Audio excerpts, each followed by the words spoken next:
¿Cómo encontró Canal 7, Radio Nacional, Telam? Bueno, y agreguemos Tecnópolis, Sí, sí. el Centro Cultural Kirchner. Es la verdad que cuando uno mira en detenimiento, es como tantas cosas que pasaron en la década pasada, atrás de muchas veces supuestas buenas intenciones, se encubrió un gigantesco ministerio de la propaganda.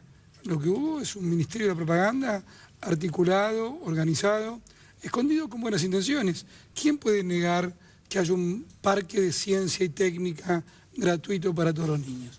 ¿Quién puede negar que haya un canal de televisión para niños con un pequeño héroe, con Como algunas desviaciones antisarmientinas, digámoslo así?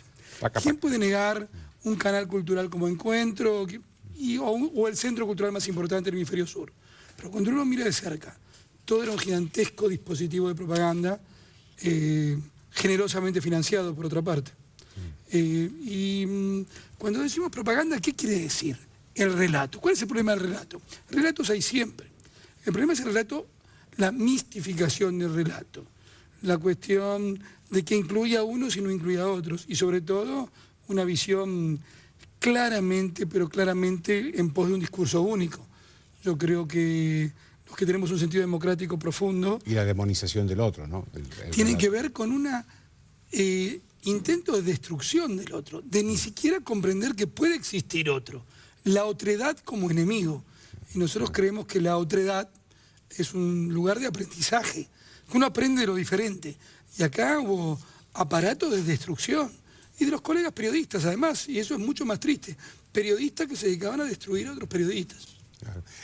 ¿Cómo fue, digamos, cómo es el tema de los sueldos y los salarios? Que se habló mucho de esto. Que eran sueldos, la gente de Canal 7, la gente de Radio Nacional, que eran desproporcionados con respecto a lo que se paga a los periodistas en los medios privados, digamos. Yo creo que nosotros somos muy cuidadosos en esto, porque nosotros nunca reemplazamos un linchamiento, acá un linchamiento generalizado, por un linchamiento opuesto, como no vamos a reemplazar el pensamiento único por otro pensamiento único. Pero yo le puedo dar algunos datos. Uno que lo tenemos hoy, que mañana seguramente lo presentaremos en la Oficina Anticorrupción. ¿Sabe cuánto se percibía la productora de 678?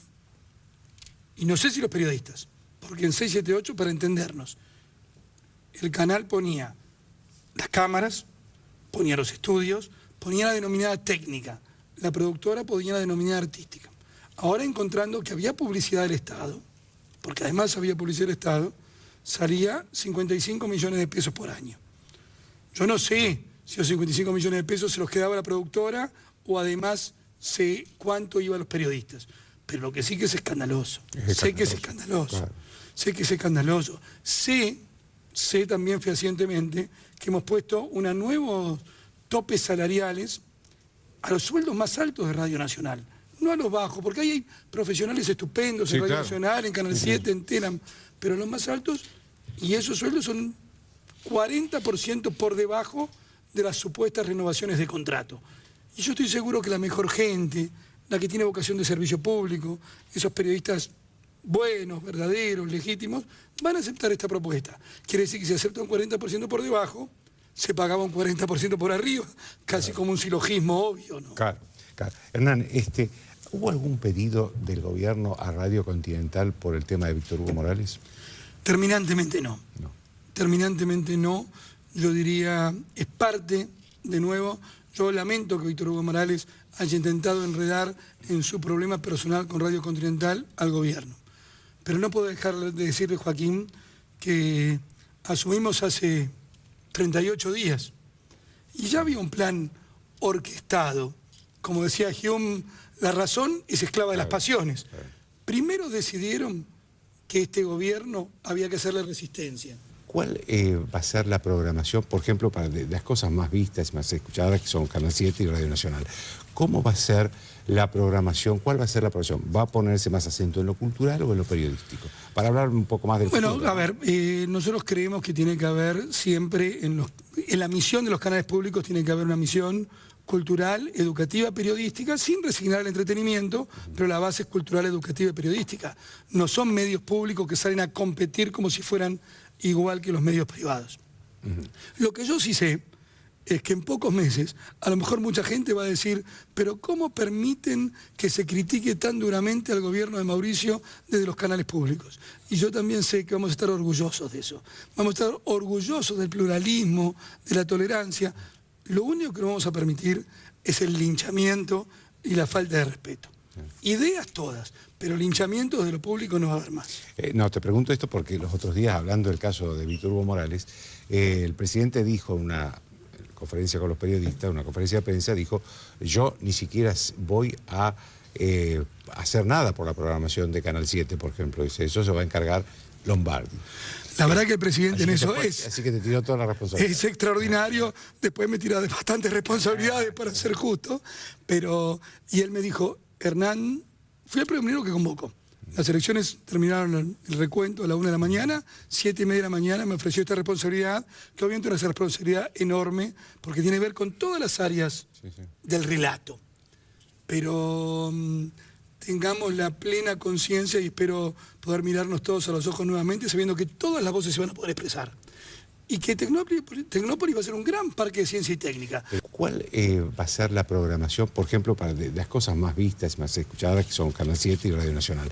¿Cómo va a ser la programación? ¿Cuál va a ser la programación? ¿Va a ponerse más acento en lo cultural o en lo periodístico? Para hablar un poco más del futuro. Bueno, a ver, nosotros creemos que tiene que haber siempre, en la misión de los canales públicos, tiene que haber una misión cultural, educativa, periodística, sin resignar el entretenimiento, pero la base es cultural, educativa y periodística. No son medios públicos que salen a competir como si fueran igual que los medios privados. Lo que yo sí sé es que en pocos meses, a lo mejor mucha gente va a decir, pero ¿cómo permiten que se critique tan duramente al gobierno de Mauricio desde los canales públicos? Y yo también sé que vamos a estar orgullosos de eso. Vamos a estar orgullosos del pluralismo, de la tolerancia. Lo único que no vamos a permitir es el linchamiento y la falta de respeto. Ideas todas, pero linchamientos de lo público no va a haber más. No, te pregunto esto porque los otros días, hablando del caso de Víctor Hugo Morales, el presidente dijo en una conferencia con los periodistas, una conferencia de prensa, dijo, yo ni siquiera voy a hacer nada por la programación de Canal 7, por ejemplo. Dice, eso se va a encargar Lombardi. La verdad que el presidente en eso es... Así que te tiró toda la responsabilidad. Es extraordinario, después me tiró de bastantes responsabilidades para ser justo, pero... Y él me dijo, Hernán, fui el primero que convocó. Las elecciones terminaron el recuento a la 1 de la mañana, 7:30 de la mañana me ofreció esta responsabilidad, que obviamente es una responsabilidad enorme, porque tiene que ver con todas las áreas del relato. Pero... tengamos la plena conciencia y espero poder mirarnos todos a los ojos nuevamente, sabiendo que todas las voces se van a poder expresar. Y que Tecnópolis va a ser un gran parque de ciencia y técnica. Pero hacemos un breve. El Centro Cultural Kirchner, ¿cómo lo imaginás? Bueno, ahí tenemos un tema. El Centro Cultural Kirchner funciona el día de hoy con lo que se llama electricidad de obra. Ni siquiera los tableros están terminados. No estuvo terminada. La presidenta Cristina Fernández, que pasa de un presupuesto de 900 millones de pesos para inaugurar en 2010 en el Bicentenario, y en 2015 ya tiene un presupuesto de 3.000 millones de pesos y está sin terminar, yo entiendo que se desespera y por motivos políticos, electorales, se abre de cualquier manera. Y esto también implica que la obra no está terminada, e implica también que se tomó mucha gente buena que venía a desempeñarse en el medio de la militancia política y se usó para los cargos de la política. Ahora, ¿cómo me lo imagino? Como el centro cultural más importante del hemisferio sur. Me imagino que esa cultura potente que tenemos los argentinos, pero no chauvinista, no mirando hacia nosotros, sino mirando al mundo, consigamos hacer de él un orgullo. No importa que haya nacido a lo mejor con otras intenciones, pero tenemos que aprovechar lo que se usó, lo que se hizo. Además es un edificio hermoso ese, ¿no? Es un edificio fantástico. El edificio, el viejo edificio del Correo, esos edificios que ya no se construyen más en este país. No, es fantástico. Muestra otra época. Tecnópolis.